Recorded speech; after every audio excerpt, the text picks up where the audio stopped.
Olá, meus estudantes maravilhosas de todo o Brasil, os concurseiros aí, muito obrigado por participar aqui do canal Geografia em Tudo, professor Eli, aqui é o Eligel, e vamos continuar um assunto, não esqueça de ver a aula de migração, que são os conceitos básicos, quando a gente fala de emigração, imigração, movimento pendular, transumância, movimento sazonal, as razões de migração. Então assiste a aula de migração, conceitos básicos, tá aí na sua playlist, tá bom, gente?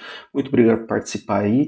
E agora, hoje, nessa aulinha, nossa revisão aí, gente, presta atenção nas aulas, seus professores maravilhosos de geografia, professores e professoras, anota tudo certinho, tá bom? Vê a aula de como estudar, monta uma estratégia, dá tempo ainda, hein, gente? Fica tranquilo, mesmo vocês estão vendo esse vídeo aí, próximo às provas, mas, por favor, gente, pega firminho aí, tá bom, gente? Hoje nós vamos falar de movimentos populacionais no Brasil. Vamos fazer um resuminho aí, né, gostoso de movimentos populacionais no Brasil, tá joia? Então nós vamos falar desse tema que é muito importante. Lembra que o Brasil é um país que recebeu e doou imigrantes, mas nós somos muito mais um país imigratório, quer dizer, mais pessoas entraram, gente, do que nós somos ou vamos embora do nosso país, tudo bem? Então nós somos um país muito mais imigrante, tudo bem, gente? Quer dizer, recebemos mais pessoas do que vamos embora, ou somos emigrantes, tá bom? Então isso é uma marca brasileira, tá? E o período que nós mais recebemos imigrantes, gente, nós mais recebemos imigrantes foi de 1800, de 1850 a 1930, tudo bem? Depois, após 1930, nós tivemos muitas leis de cotas e não vamos vamos falar certinho, né, gente? Nós tivemos uma migração forçada, tá bom? Qual foi a migração forçada? Foi aquela tragédia do tráfico negreiro, tudo bem, gente? Foi a tragédia dos povos escravizados das várias regiões da África. Por favor, gente, foi uma tragédia, né? E que nós tivemos posteriormente com esses povos escravizados aqui, que nós temos ainda um racismo estrutural, um preconceito estrutural, nós temos que fazer uma reparação histórica, gente. Temos que fazer isso, uma reparação histórica, tá? E esses povos escravizados aqui no Brasil, quando se tornaram essa parte da formação brasileira, culturalmente nós temos um enriquecimento por causa das culturas trazidas por esses povos, tudo bem? A tragédia foi o processo do escravismo, dos povos escravizados, tudo bem? Essa foi uma tragédia. Quanto à formação do povo brasileiro, há um livro do nosso maravilhoso Darcy Ribeiro, quanto à formação do povo brasileiro, a riqueza trazida por esses povos, ou que são brasileiros agora, é única, tudo bem? Então, nós temos esse caldo de miscigenação, tudo bem? É bom que vocês querem ler um livro maravilhoso do Jorge Amado, chama Tenda dos Milagres, um livro maravilhoso que faz um louvor à miscigenação. Então nós temos que tomar muito cuidado, gente. O processo foi terrível dos povos escravizados. Nós temos que ter reparação histórica. Quando nós falamos de cota, tudo isso, gente, são partes da reparação histórica, mas nós temos ainda melhorar o ensino básico, capilarizar e universalizar a saúde, saneamento básico, a escola. Olha, gente, por favor. Né? Porque alguns povos que vieram da Europa receberam cotas de terra para estar no sul do país, na região sul do país, ou em outras áreas do nosso país. Mas, por exemplo, por que esses povos que foram escravizados das várias regiões da África não também não tiveram essas reparações? Temos que pensar, né, gente? Por favor. Tudo bem? Então, o nosso Brasil foi formado por também movimentos que entraram pessoas, movimentos que saíram pessoas, mas teve uma grande migração interna ao nosso país. Vamos lá falar de que é, vamos revisar isso, tudo bem? Então esses três mapas, a gente sempre cai no vestibularzinho, tá? Tá mostrando aí das décadas movimento, né?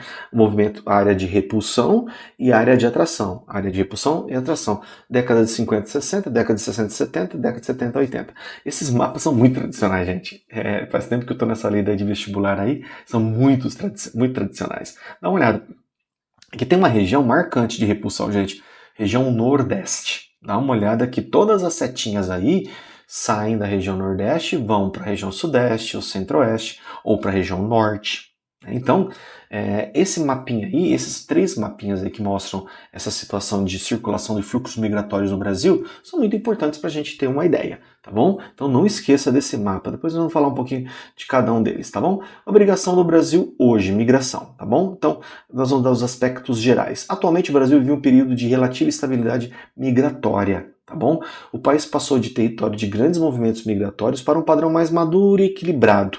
Hoje nós estamos isso. Tá? Entretanto, os fluxos continuam, com novas dinâmicas internas internacionais. Tá? Levantamento do Ministério das Relações Exteriores, né, mostrou que em 2022 eram 4,5 milhões de brasileiros morando no exterior. Bastante, hein, gente? O número é maior desde 2009, quando eram 3,18 milhões de pessoas. Muita gente. Né? Quer dizer, escalou para mais de 1 milhão, né, gente, de pessoas morando fora do país. Tá? Atualmente, nós temos esses... Olha onde que as pessoas moram, gente. Né? Os Estados Unidos têm 1,9 milhão de pessoas, Portugal 360 mil, Paraguai 254 mil brasileiros, os brasiguaios, tá? Reino Unido 220 e também o Japão 207 mil. Então esses são os países que mais recebem brasileiros, né? Os países que mais recebem brasileiros, tá bom? E dados do censo de 2022 mostram que entre 2010 e 2022 houve forte crescimento dos residentes naturais de países estrangeiros no Brasil, sendo que o total passou de 592 mil lá em 2010 para 1 milhão de pessoas, um aumento de 70%. Olha, isso quer dizer, o Brasil passou a atrair bastante gente, mas até que em volta do Brasil nós tivemos alguns problemas. Né? E o envolvimento, por exemplo, do Brasil lá no conflito do Haiti, também Venezuela numa crise econômica, muito por imposição de sanções feitas e também problemas internos, tá? Desde o governo Hugo César Chávez para o regime Maduro. Então nós tivemos aí problemas que atraíram pessoas. Muitos bolivianos para São Paulo, muitos paraguaios e argentinos no Brasil, então na região sul e sudeste. Então nós tivemos aí um movimento interessante, tá bom? Muitos sírios vieram para o Brasil, né, com aquela crise triste que aconteceu na guerra, no conflito civil da Síria. Né? A população de estrangeiros naturalizados brasileiros nascidos na América Latina saltou de 183 mil para 646 mil. Uma coisa interessante. Com grande influência dos imigrantes nascidos na Venezuela, olha lá, acabei de falar para vocês, ao passo que entre europeus houve uma redução de 263 mil para 203 mil no mesmo período. Olha, então, cuidado, gente, por favor. Às vezes fica aqueles movimentos anencéfalos, né? Ou sem nenhum tipo de razão, aquela coisa de achar que o Brasil pode copiar modelo, por exemplo, de países europeus ou mesmo dos Estados Unidos, que aquele translocado achava que tinha que fazer um muro entre os Estados Unidos e México para impedir a imigração. Né? No Brasil, gente, e daí a extrema-direita aqui fica copiando coisas que vêm de fora. Nós não temos problemas de imigrantes no Brasil. Nós temos que receber essas pessoas, temos que receber mais pessoas de Angola, de Moçambique, temos que receber mais pessoas de toda a América Latina. Só o Brasil crescer um pouco de normalidade, gente, o Brasil já vira um polo de atração de pessoas. E nós temos que receber essas pessoas. Por favor, olha a diferença. Nós temos 212 milhões de pessoas e nós temos 1 milhão de pessoas apenas no Brasil que são nascidas fora do nosso país. Então, gente, não tem o porquê de ter esse movimento crescente de xenofobia, de qualquer outra coisa. Por favor, é vergonhoso ter esse movimento de xenofobia contra os nossos queridos pessoas que vêm de outros países, por favor. É só um enriquecimento. Nós falamos isso na aula lá de conceitos básicos. É um enriquecimento receber cultural, humano, receber pessoas de outros países. Por favor, gente, né? Migração, que essa migração aí, vamos colocar um pouquinho mais para cá, deixa eu colocar aqui, porque eu quero que todos vejam certinho nosso slidinho aqui, isso, aqui, ó. Aí, garotos, pronto. Migração e formação demográfica no Brasil. Então, vamos falar um pouquinho só do Brasil. No século XVI, a chegada dos portugueses, lógico, né? Para tomar posse aí, ou do território, né? Não vamos nunca esquecer das populações indígenas, populações, os nativos, os povos originários, por favor, hein, gente? Depois, nós temos aí, só para a gente ver o quadro geral, interiorização entre os séculos 17 e 18, com a mineração em Minas Gerais, Goiás e Mato Grosso. Tá bom? Transferência das capitais coloniais, Salvador e Rio de Janeiro, isso daí faz um movimento enorme de pessoas, tá bom? E depois, no século XVI até o XIX, o tráfico de povos escravizados africanos. 4 milhões, gente. Falamos bastante já sobre isso, e não canso de falar. E a partir de 1808, tem a chegada da família real portuguesa. Isso daí, gente, fez com que também atraísse muita gente. Pô, lembra que a monarquia de Portugal foge, né, das guerras napoleônicas. Quando vem para cá, faz um status do centro da monarquia aqui no Brasil. Então isso daí atrai muita gente, especialmente para a capital, Rio de Janeiro. Tá bom? Só tomando um pouco de lembrança, nessa interiorização na mineração em Minas Gerais, Goiás e Mato Grosso, quando a mineração diminui, muitas pessoas do centro de Minas Gerais vão para o sul de Minas Gerais e voltam para ocupar o interior do estado de São Paulo. Tá bem? Então tem um movimento de mineração, ele tem um vai e vem, paulistas que foram para Minas Gerais e depois paulistas ou mineiros, posteriormente, que vão colonizar, ou vão povoar, me desculpa, o sul de Minas e o interior do estado de São Paulo, tá bom? Então tem esse vai e vem da população que posteriormente, de 1922, que é brasileira, né? Então, independência e imigração em massa. Olha, a partir de 1822, quando o Brasil fica independente, os portugueses passaram a ser considerados imigrantes, tá bom? Chegada de milhões de imigrantes desse período aí de 1850 a 1930 foi a maior, nós já vamos falar um pouquinho disso. Principais nacionalidades: portugueses, italianos, espanhóis, alemães, japoneses, de vários, até americanos, fugindo da Guerra Civil Americana, né? Ligados à substituição do trabalho escravizado e à agricultura comercial. Era nesse período aí, no final do século XIX, que nós tínhamos que ter e tivemos a abolição da escravatura, mas também deveria vir com uma primeira reforma agrária, e nós não fizemos. Né? Isso é um dos maiores passivos que nós temos socioeconômicos de injustiça. Né? Então é nesse momento aí, eu substituo a mão de obra de povos escravizados, mas daí eu não faço a reparação, eu não dou as terras, não faço. Isso daí cria vários problemas. E um alto problema para o país, por causa que perdeu uma gente que sabia lidar com a terra, trabalhadores rurais que eram para fazer comida. Né? Então é um negócio interessante. Aí tem um quadro do Antônio Rocco, é um ítalo brasileiro, né? Antônio Rocco, que ele retrata, aí, né, gente, está retratando lindamente.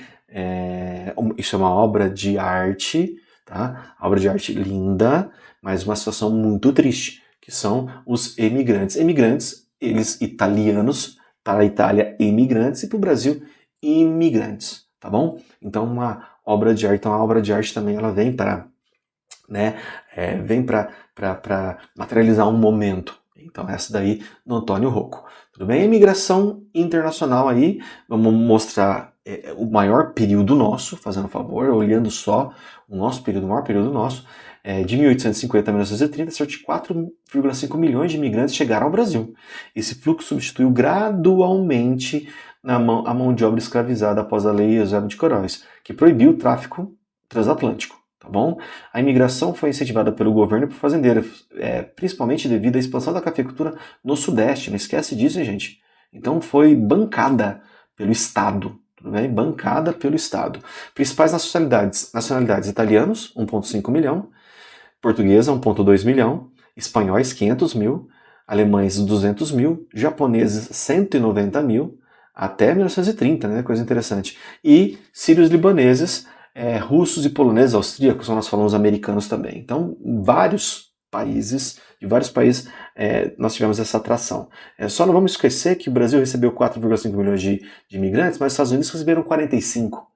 Né? Argentina, 7 milhões, o Canadá, 9 milhões. Então, pessoas da Europa, nós tivemos um fluxo muito grande para as Américas, e os Estados Unidos eles foram o grande receptor dessas pessoas, né?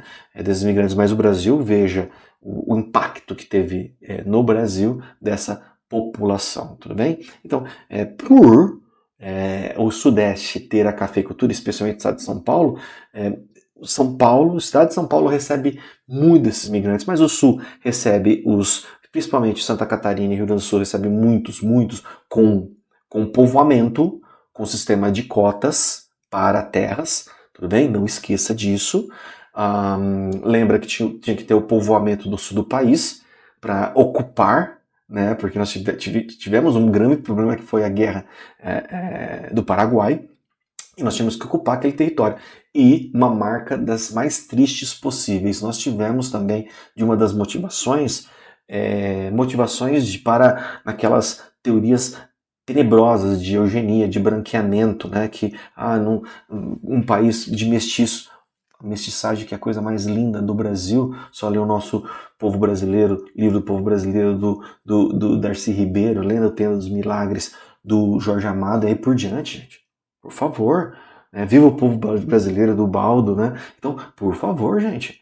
Né? E nós tivemos ainda essas teorias horríveis, horripilantes de branqueamento ou de racismo puro, né, gente? Ou de redução da mestiçagem. Não, gente. Nossa riqueza. Para com isso. Né? Então não tem nenhuma prova científica de nada desse negócio. Uma besterol que sempre ficam indo e voltando essas coisas, tá bom? Nós tivemos, agora contando um pouco dos ciclos internos, tá, gente? Nós tivemos aí o ciclo da borracha, no primeiro período, final do século XIX até 1912, e depois da Segunda Guerra Mundial. Né? Migração nordestina para a Amazônia, Acre, Amazonas e Roraima, trabalho extrativista em seringais, segundo ciclo impulsionado pela Segunda Guerra, porque o término do primeiro ciclo foi que levaram as seringueiras para serem plantadas no Sudeste Asiático, mas na Segunda Guerra Mundial, o Sudeste Asiático foi invadido pelos japoneses, pelo Império Japonês, e daí isso ficou sem a borracha natural. E daí pediram para os soldados da borracha, né? Lembra que a conquista, a compra do Acre pelo Brasil está muito vinculada ao ciclo da borracha. Tá? Então nós temos uma expansão e brava gente, especialmente, gente, os cearenses que foram para o Amazonas, para o Pará. Olha, gente, foi um negócio assim pouco retratado, né? Pouco retratado isso nessa movimentação intensa, onde teve a formação de cidades maravilhosas, que teve uma riqueza muito rápida, que foi Belém e Manaus. Aí nós temos o Teatro de Manaus, né? Que recebia concertos do mundo inteiro nesse teatro maravilhoso, né? Muitos falavam que os paralelepípedos da frente do teatro eram feitos de borracha para não fazer barulho dentro do teatro, era coisa linda. Né? E daí nós tivemos aí, com sofrimento muito de pessoas, gente, nesse extrativismo, tá? Nós tivemos aí, dá uma olhadinha nesse segundo período, né? O mundo precisava da borracha brasileira, então nós chamávamos os soldados da borracha, né? Morreu mais gente aí, gente, do que os pracinhas que foram pra guerra, tá bom? Então, aí um cartaz, né? Cada um no seu lugar, né? E tinha os soldadinhos aí no litoral, né? E vamos ter a vitória, pegar a borracha, e vocês sofrem aí. E hoje não tem nenhum tipo de estátua para falar desses soldados da borracha que deram borracha para a Segunda Guerra Mundial aí, né, gente?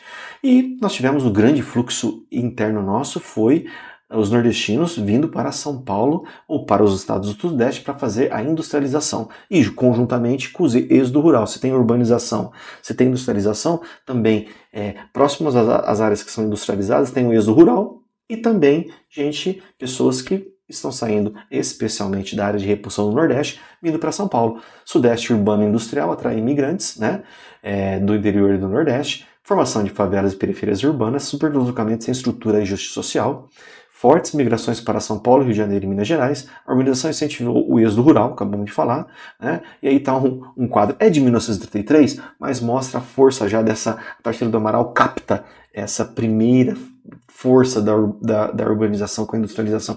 Esse quadro lindo, maravilhoso, que mostra essa miscigenação dentro dos operários que estão indo para São Paulo. Uma obra de arte nossa aí da Tarsila do Amaral, tá bom? E construção de Brasília, né? Projetos de desenvolvimentismo, principalmente JK, né? Transferência da capital para o centro-oeste, grande migração dos operários nordestinos e mineiros, chamados candangos, né?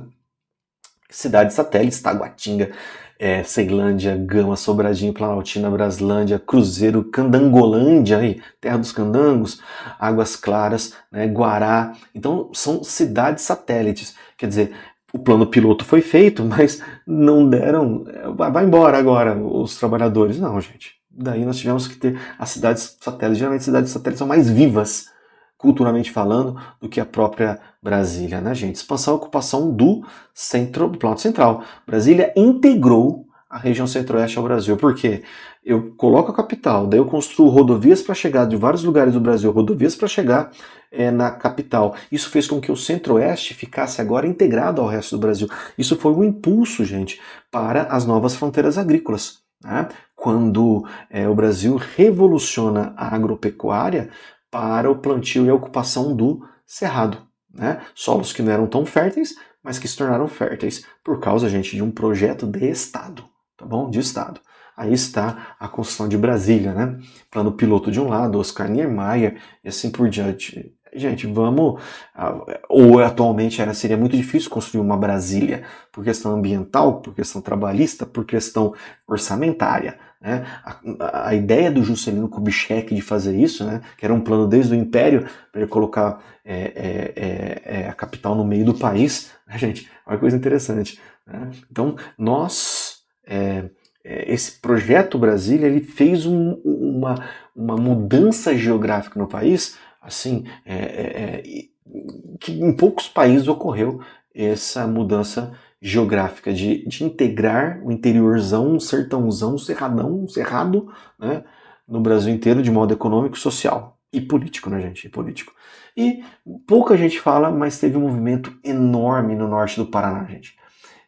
Principalmente por causa da cafeicultura vinda do interior do estado de São Paulo, né, que foi um projeto de colonização que teve a junção do Estado federal, do governo estadual do Paraná e de incorporadoras, por causa da cafeicultura no norte do Paraná, na expansão. Duas cidades, Londrina e Paraná. Então pouca gente fala nos livros didáticos, mas isso daí, gente, foi uma coisa espetacular, tá, gente? Migração sulista e paulista para Londrina, Maringá e região, frentes agrícolas ligadas à expansão da cafeicultura, planejamento urbano e surgimento de cidades modernas. Então, aí tem até isso é o norte do Paraná, né? Daí tem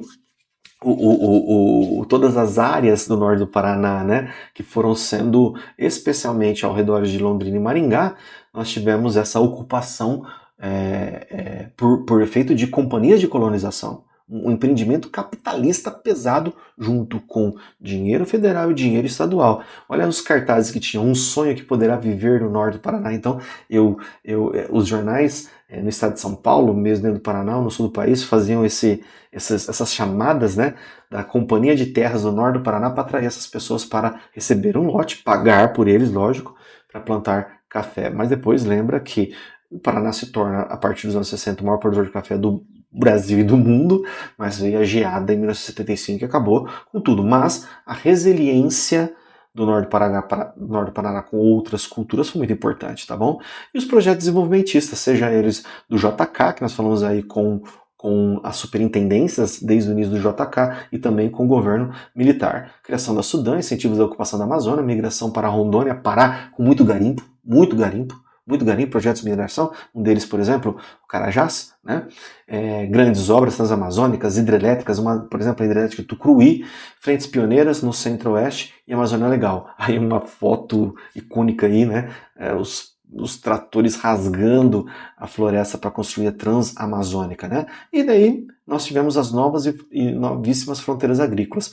A partir dos anos 70, agricultores do Sul, especialmente do Rio Grande do Sul, Paraná e Santa Catarina, migraram para o centro-oeste, formando novas frentes agrícolas em estados como Mato Grosso, Goiás e Mato Grosso do Sul. Essa expansão foi marcada pelo uso intensivo de tecnologia. Mas, gente, projeto do Estado. Especialmente a partir de 73, um negócio chamado Empresa Brasileira de Pesquisa Agropecuária. Quando vem esse agro falar que são self-made man, né? Ou me fiz sozinho. Não. Dinheiro, infraestrutura e projetos do Estado, do governo brasileiro, tá bom? Financiamento, subsídio e também ciência, tá? Soja, milho e algodão, tá bom? A partir dos anos 2000, consolidou-se uma nova fronteira agrícola, Matopiba, acrônimo para os estados de Maranhão, Tocantins, Piauí e Bahia. Matopiba é considerada a novíssima fronteira agrícola brasileira, impulsionada por políticas públicas e investimentos privados em ampliação de infraestrutura. Essa expansão avança sobre as áreas do Cerrado brasileiro, muitas vezes provocando conflitos fundiários, né, contra povos tradicionais. Vem passando trator, nós temos que cuidar muito disso, gente. Natureza e os povos originários, e os quilombolas. Essa daí é uma migração dos anos 70, pode ver que flechinhas, um monte de flechinha aí para o centro-oeste, né? De novo, né, o movimento dos anos aí 2000 agora tem um movimento de retorno, de muitos nordestinos vão retornando para o Nordeste, né? E mesmo dentro do Nordeste, muitas áreas de projetos, de novos projetos entre estados do Nordeste, tá bom? Migração e retorno de novas dinâmicas a partir dos anos 2000, retorno dos nordestinos aos seus estados de origem, nem todos, mas existe um movimento de retorno, por favor.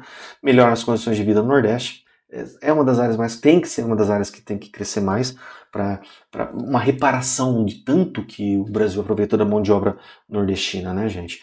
Crescimento das cidades médias no interior do Brasil. Hoje o IBGE detectou que mais gente está indo para cidades médias porque eu quero as boas coisas, a qualidade de vida da cidade grande, mas a calma das cidades pequenas. Então eu fico na cidade média, tá bom? E a conclusão, a migração moldou o território brasileiro ao longo da história, acabamos de ver. Define a demografia, a economia, a paisagem urbana. Hoje o Brasil é o destino e origem de imigrantes com novos fluxos nacionais, haitianos, especialmente venezuelanos. Compreender a migração é compreender a formação do Brasil. Um exercício, que fácil. Sobre a dinâmica migratória do Brasil, é correto afirmar que o período mais importante de imigrações internas no Brasil, no país, se inicia na década de 1930, interna, o que foi a aceleração do deslocamento populacional de regiões do Nordeste para o Sudeste, aumentando a concentração urbana. Entre as décadas de 50 e 70, os fluxos migratórios se intensificaram em direção... Então, o primeiro é interessante, hein? Entre os anos 50 e 70, os fluxos migratórios intensificaram em direção à região sul. Não. A partir dos anos 70, observou-se um aumento do fluxo populacional da região norte em direção ao nordeste. Não ao contrário. Em função do elevado crescimento industrial da região sudeste nos anos 80, ocorreram intensos fluxos migratórios da região sul para aquela região. Não, gente, não tem. Atualmente a região norte é aquela que recebe a maioria, não, é centro-oeste. Então a resposta, eu acho que é A, hein, gente? Resposta A. Gente, um grande beijo para vocês. Estuda bastante esse assunto, por favor, assiste esse assunto, leia, veja em volta de você o que está acontecendo, tá? Então é muito importante esse assunto e cai mesmo no vestibular, gente. Urbana, imigração, cai, demografia, cai mesmo no vestibular. Tudo bem? Um grande beijo, muito obrigado por estar participando aí do nosso canal Geografia em Tudo. Um beijo do professor Eli e até mais.